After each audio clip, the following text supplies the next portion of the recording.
What if being a follower of Jesus Christ is not about what others can do for us and what the values they can do for us, but what if it is, if I'm a fully devoted follower of Jesus Christ, what can I do for those around me?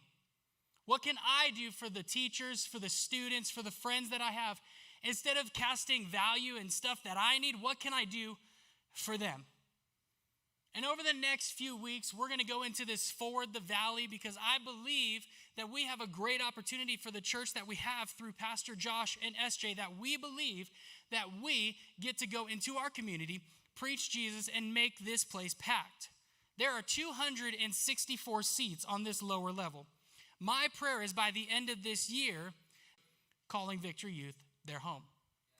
That's what I'm believing for. But we can't do that until we all understand who we are. Who we are as Victory Youth, who we are as students when we leave these rooms and we go to the campus. Can I just ask you, when you go to your school, do people know that you represent Jesus, or are you kind of distant? See, people will know who you are by your fruit, right, biblically. But also just, are you the same when you go to school versus when you're here? This is not going to be a cute message, so just bear with me, okay?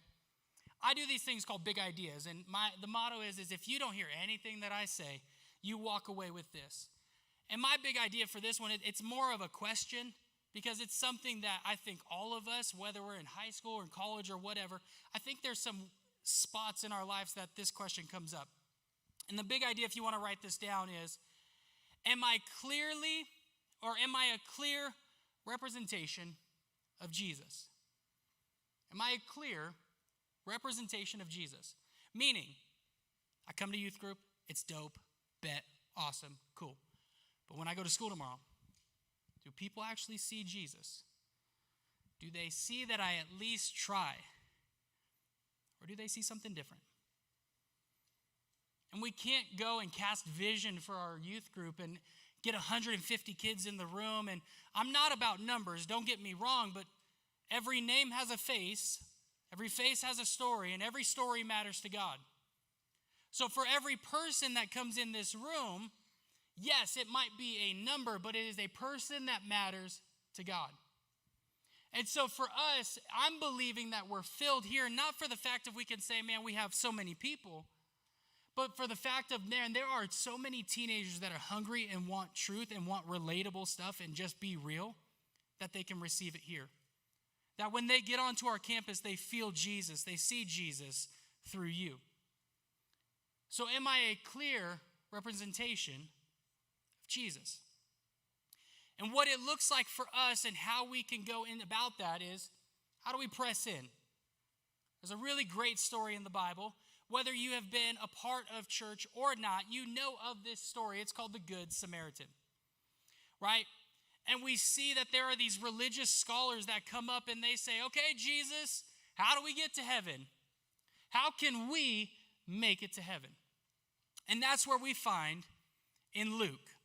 We go to the Bible, and in Luke, it literally says this. I don't have that memorized, but if you can help me, it says Luke 10:26-28. What is written in the law? He replied, how do you read it?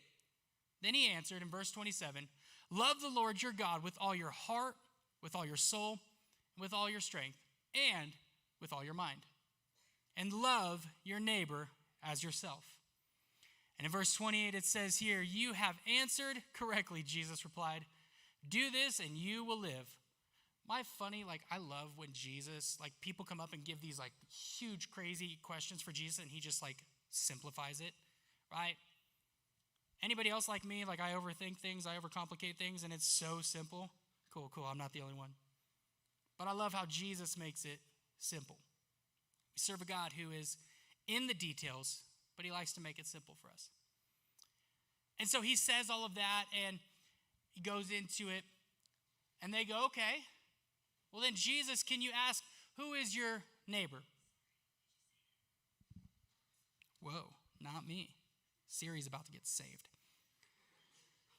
Just saying, I don't think she's saved. Anyways, if you're an Android user, we can lay it at the altar. Anyways, these scholars say, okay, that's great, but who do you actually call your neighbor?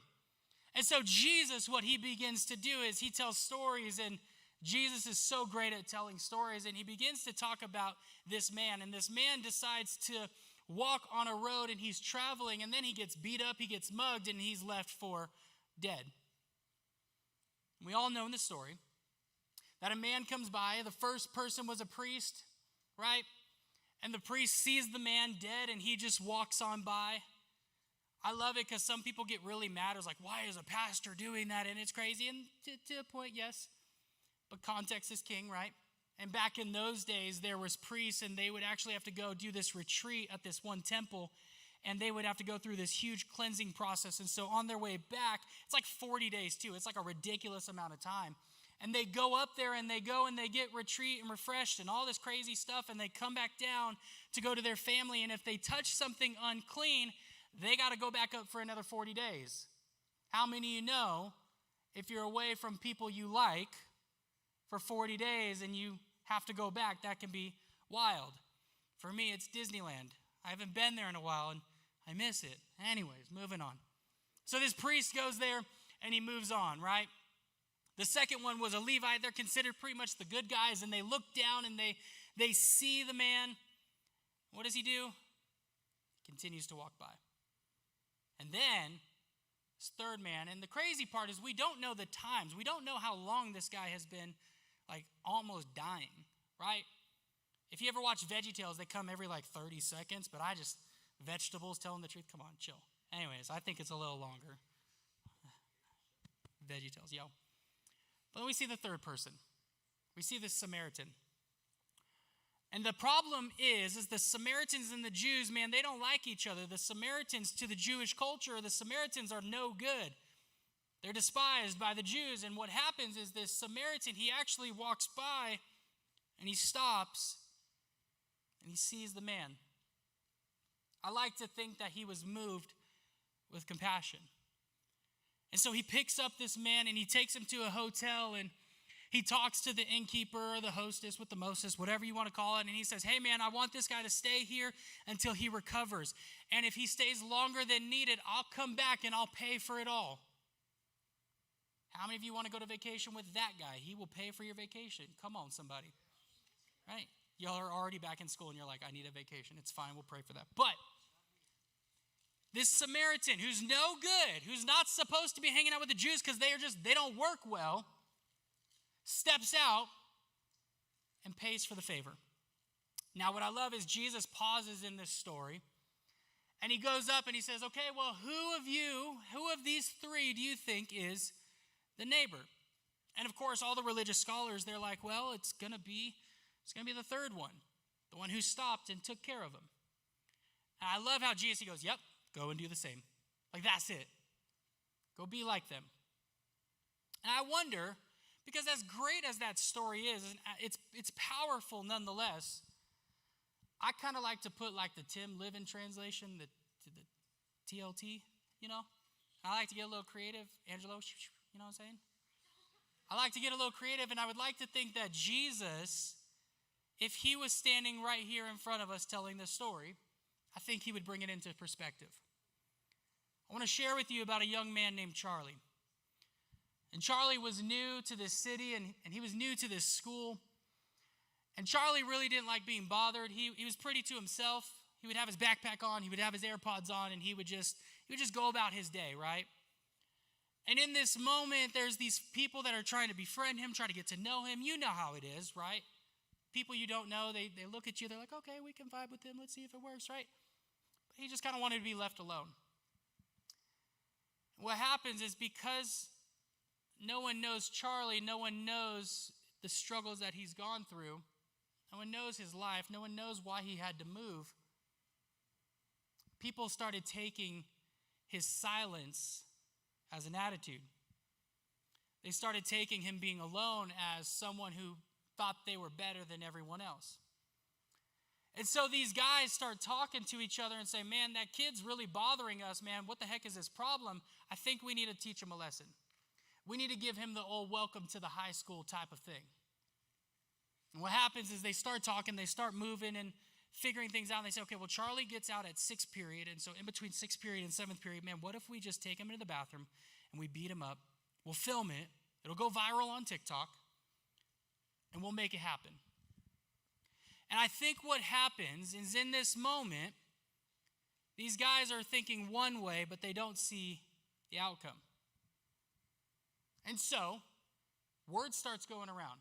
Group after group, hey, there's going to be this massive fight in the boys' bathroom. Don't worry, we're going to see it on TikTok by the end of the night, but just let you know, man, it's about to go down. And there's this A+ student, right? She has all A's, and she's all about her education, and she hears it, and her first thought was, man, my classmates, they're so immature. And then her second thought was, okay, but if I get involved, man, I might lower my grade or I might get in trouble. So you know what I'm going to do? I'm actually just going to walk past the situation. I'm going to go to the library. I'm going to lock myself in there, and I'm going to get my grades. I'm going to get everything dialed in. Because for her, her education meant more important than that. And then you see, a little while later, like Charlie, after 6th period, he starts walking to the restroom. And then there's just this group of people, as awkwardly as possible, starts going into the restroom as well. And they're all getting ready, and there's this second student. This second student goes to Victory Youth. And he knows better, and he understands what the politics and all that kind of crazy stuff of school, and he understands the rules and everything. And what happens is Charlie is in there, these guys are in there messing with him, but this second student walks in and sees that they have their phones out, they're teasing him, they're pushing him around, they're bullying him. They're making comments. They're getting ready to do what they planned to have of Charlie. And this student just looks and he's like, man, I got to do something, but man, I got 7th period. I was tardy. If I'm tardy again, man, my mom's going to ground me, phone, switch, everything's taken away, no friends for the weekend. So I'm going to get there early. And he slowly backs out of the restroom and he leaves. I like to think that Charlie makes eye contact with him. And then what happens is the guys do what they do. And there's this third student. We don't know them. We don't know their name. We don't know anything about them. But they walk into the bathroom, and it's already done. It's kind of the final kicking and laughing and posting and editing while Charlie's on the ground. And this student goes, hey, get out!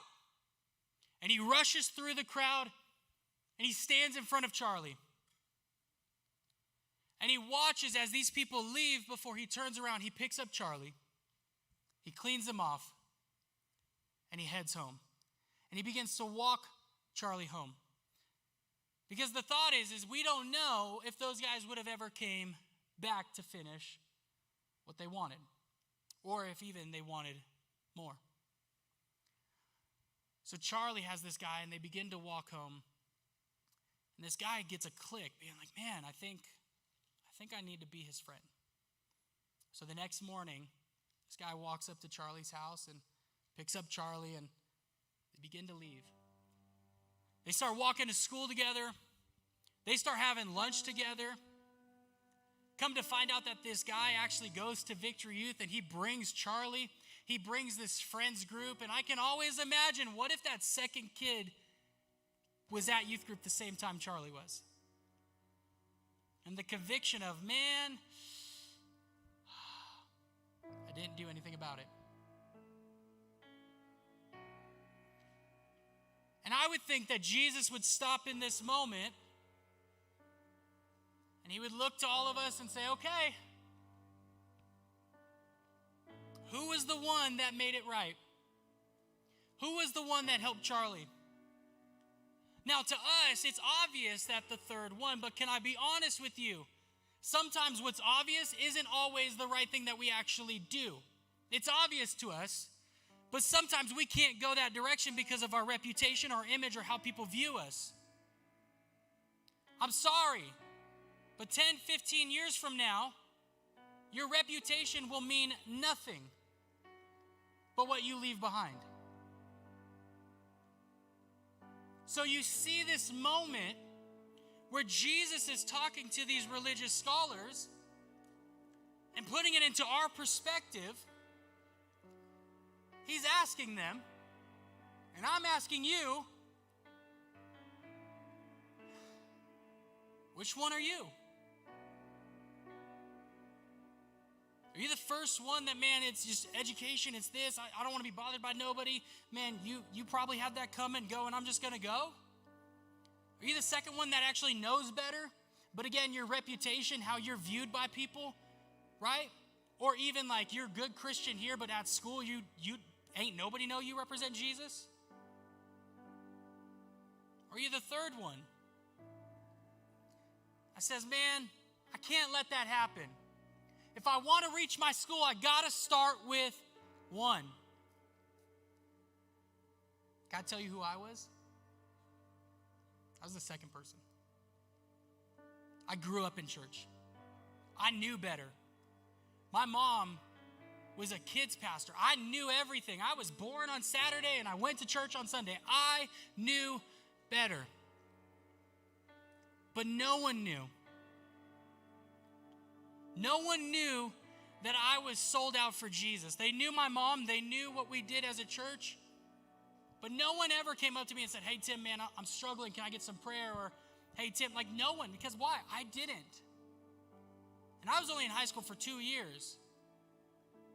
But even then, I had tons of friends. And I didn't clear reputation of who Jesus was.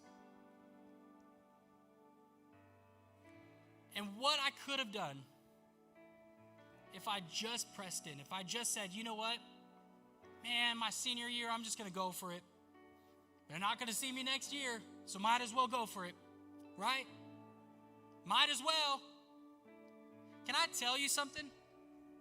I'm going to be honest, open, and transparent, so bear with me.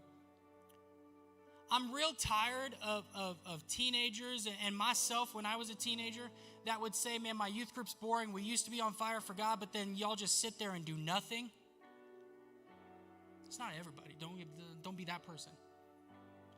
But what does it look like when Pastor Austin or myself or even Pastor Josh on a Sunday, whenever someone's up here speaking saying, let's be bold, and then no one does anything and then they're just complaining about it? Man, why is our youth group not going? I can't go on the school campuses every day, but you can. Can I tell you something too? I'm going to be big brother, Uncle Tim, whatever you want to be. I'll be your youth pastor, but can I tell you, what you post is also a turnoff to Christians and to other people. So what you post also, when someone goes onto your page and goes, wait, I thought that was a Christian. Dude, if I go to their youth group, is it just a bunch of them? Can we be mature with what we post? Can we be mature with what is said about us? Because you never know what's talked about behind your back. So if you represent yourself well by being fully devoted followers of Jesus Christ, not perfect, but just your best, you will be surprised how many times people talk good about your back rather than bad. And the reason people will talk bad behind your back is either A, you're doing the right thing in truth and love and they're just not ready to receive, right? Or you're not representing yourself well, and so if you're not doing it, they won't do it. So which one are you? Get the Good Samaritan part out of the way. When you go to school tomorrow, what are you representing? What is your post? How do you talk when you're at lunch, man? Are you in the conversation with them? Can I also just say this? This is a big pet peeve. Jesus help me. My biggest I have a lot of pet peeves. You're going to learn about it. Just because you're in the group and they're talking crap and mess and you're not saying anything, your silence speaks more than anything else. So if you want to represent Jesus well, open your mouth and shut it down, or say, hey, I can't be that way. I can't be in that friends group. I'm not saying ditch them. Jesus went and hung out with everybody. He hung out with the sinners, but he didn't act like them. He didn't. He set the example. And for you to say, man, I have given my life to Jesus and I want Jesus inside my life, you now set the example. You do. Whatever grade you're in, whatever stage of life you're in, from the youngest to the oldest, under the sound of my voice, we set the example of who Jesus is. Why do you think people think Christians are weird? Because we don't set the right tone. We're supposed to love. We talk mess more than anything else. I don't want to be the first or the second person. I want to be the third person to say, man, whatever I can do to go out of my way, let me do that. Is it painful sometimes? Yeah. Our walk with the Lord is not meant to be perfect, but it's worth it. And whether or not you're in a season right now where you're fully on fire for Jesus, or you're like, dude, I'm just here because my parents dropped me off. You have to choose. Who do you want to be? Let me get to my points real quick. I went off on the trail. Sorry about that, guys. Let's go. 3 things that I saw from the Good Samaritan that I believe that everything can be achieved if we understand this. The first one is we have to be available. We have to be available. It's so easy to be available for like our personal stuff, right? It's available like for us to be with the friends we like. But what about that one person that we're constantly seeing every single day? And you just have this weird feeling like, man, I should invite them to my friends group, or at least should go talk to them and acknowledge them and say hi to them. Just so you know, that's the Holy Spirit, right? He's working in you. He's saying, hey, I'm letting you go. He's trying to help you in that way. When you're in that friends group and they're all talking mess and you're just like, man, this just doesn't feel right. Holy Spirit, right? Can I just say this? What if we allowed the Holy Spirit to actually do what he wants to do in our lives and we just don't block it out because we feel like that's not it for us? We are not meant to live comfortably in this world. We're not. So set the standard. Let's go for it. We have to be available. Number 2, have compassion. Jesus never did anything without compassion. He never moved unless he had the compassion. You see it all the time. Jesus was in a room teaching, and these homies, they literally dropped their friend down from the roof, broke the roof, and what happened? He was moved by compassion, and then he healed. Jesus going to feed the 5,000, he was moved with compassion, began to do wonders and miracles, and then on top of that, he said, yo, I'm going to feast and make it all happen. A woman with the issue of blood for 12 years had the boldness to say, God, if I at least just touch your cloth, I'll be healed. And because of her boldness, she was healed, and he was moved by compassion, and he spoke with her. The woman at the well, he was moved with compassion. He loved on her, and then in lovingly corrected and said, go and sin no more. I can go on and on and on, but the biggest way that Jesus shared compassion was because his dad said, man, down there needs someone. And Jesus, I'm sending you. I don't know about you, but if I have to sacrifice my dog, we about to fight. How much more important do you think it is when God said, I'm sending my only son? And Jesus was moved with compassion. And he paid the ultimate price. So you can fake your Christianity? No.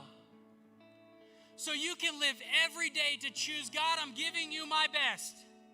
Because that's all I can give. What would it look like if you walked onto your campus and you were moved with compassion? That one spot, that one move of compassion could change the trajectory of your school. You wouldn't know, though, if you didn't take the step. Faith without works is dead. So if I'm believing for God to do something in my campus, then I have to have compassion for my campus, compassion for my friends. Then I have to take the step to actually start loving him. Jesus never moved and did everything by himself without compassion and taking the step. It's not my job, it's not our leader's job to take the step for you. It's our job to walk with you. It's our job to give you wisdom and encouragement, but it is not our job to push you out. Jesus never pushed people to do anything. He pulled them in. Why do you think we go crazy with the lights and the music and all stuff? Because we want to pull you and your friends into an encounter with Jesus. And this stuff helps sometimes. The Holy Spirit is a gentleman. He'll never just come in and crash. He'll pull you in and say, can I come and be with you? You have to be moved with compassion. Number 3, and this could be the hardest one, but you have to meet people where they're at.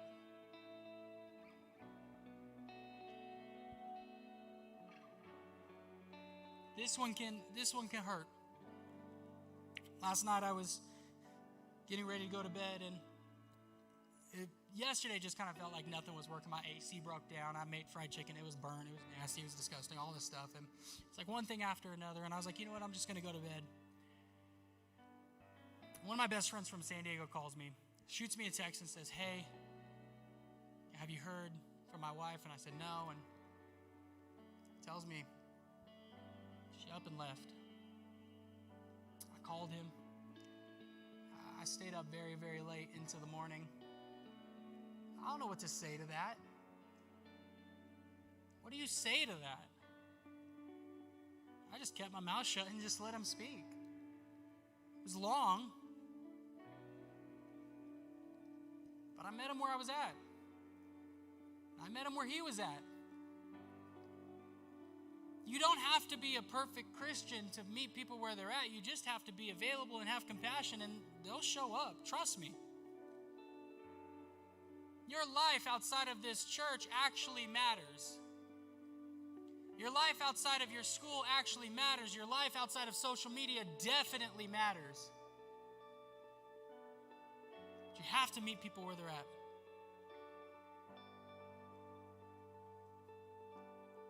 Can I tell you, can I just be honest? I work here at this church. God called me here without a shadow of a doubt.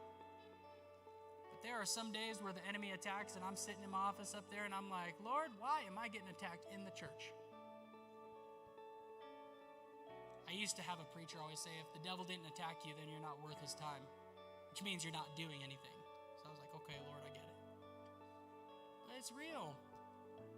Just because I'm up here with the mic trying to pour my heart out and help you guys get closer to Jesus doesn't mean that I don't go through struggles. Right? Our leaders, they go through so much stuff on a daily basis, but when they come onto this campus and come through those doors, you know what they do? It's not about me. It's about them.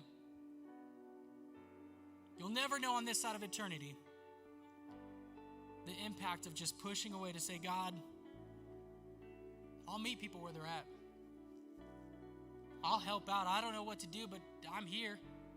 There's this old school church song called, if you can use anything, Lord, you can use me.